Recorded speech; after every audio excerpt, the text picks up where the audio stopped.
ನಿಮಗೆ ಗೊತ್ತಾ, irregular period ಅಂದರೆ ಕೇವಲ ತೊಂದರೆ ಅಲ್ಲ, ಅದು ಹಾರ್ಮೋನ್ಗಳ ಕಿರ್ಚಾಟ. ನೀನು ನಿದ್ರೆ ಕಳ್ಕೊಂಡಾಗ ಹಾರ್ಮೋನ್ಗಳು ಸಹ ಶಾಂತಿ ಕಳೆದುಕೊಳ್ತವೆ. ಫಾಸ್ಟ್ ಫುಡ್ ತಿಂದು ನಿನ್ನ ಹಾರ್ಮೋನ್ಸ್ಗಳನ್ನು ನಿಧಾನವಾಗಿ ಕೊಲ್ತಾ ಬರ್ತೀಯ. PCOD ತಕ್ಷಣ ಕಾಣಿಸ್ಕೊಳ್ಳೋದಿಲ್ಲ, ಆದರೆ ಅದು ನಿಧಾನವಾಗಿ ನಿನ್ನ ಜೀವನವನ್ನೇ ತಿಂತಾ ಬರುತ್ತೆ. ನಿನ್ನ ಮೊಡವೆಗಳ ಹಿಂದೆ ಕೇವಲ ಸೌಂದರ್ಯದ ಸಮಸ್ಯೆ ಇಲ್ಲ, ಅದು ನಿನ್ನ ಒಳಗಿನ ಗೊಂದಲ. ಸ್ಟ್ರೆಸ್ ಒಂದು ಶತ್ರು, ಆದರೆ ನಿನ್ನ ಅಜ್ಞಾನ ಇನ್ನೂ ದೊಡ್ಡ ಶತ್ರು. PCOD ರೋಗ ಅಲ್ಲ, ಅದು ಒಂದು ಎಚ್ಚರಿಕೆ. ನಿನ್ನ ಜೀವನ ಶೈಲಿಯನ್ನು ಬದಲಿಸೋ ಎಚ್ಚರಿಕೆಯಾಗಿದೆ. ನೀನು ಹಾರ್ಮೋನ್ಸ್ಗಳನ್ನು ಹರಿತರೆ ನಿನ್ನ ಜೀವನ ನಿನ್ನ ನಿಯಂತ್ರಣದಲ್ಲಿರುತ್ತದೆ. ನಿನ್ನ ಹೊಟ್ಟೆ, ನಿನ್ನ ಮುಖ, ನಿನ್ನ ಮನಸ್ಸು ಎಲ್ಲವೂ ಒಂದು ಕತೆ ಹೇಳ್ತಿದೆ, ಕೇಳು. PCOD ನಿನ್ನ ಹೆಸರಿನಲ್ಲಿ ಬಂದಿಲ್ಲ, ಆದರೆ ಅದನ್ನು ತಡೆಯೋ ಶಕ್ತಿ ನಿನ್ನೊಳಗಿದೆ.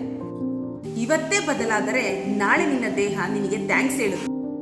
ಬದಲಾಗೋ ನಿರ್ಧಾರ ನೀನು ಮಾಡಿದ್ರೆ ಇವತ್ತೇ ಕಾಮೆಂಟ್ ಬಾಕ್ಸಲ್ಲಿ ರೆಡಿ ಅಂತ ಚಾಟ್ ಮಾಡಿಬಿಡು, ನಾನು ನಿನಗೆ ಸಹಾಯ ಮಾಡ್ತೇನೆ.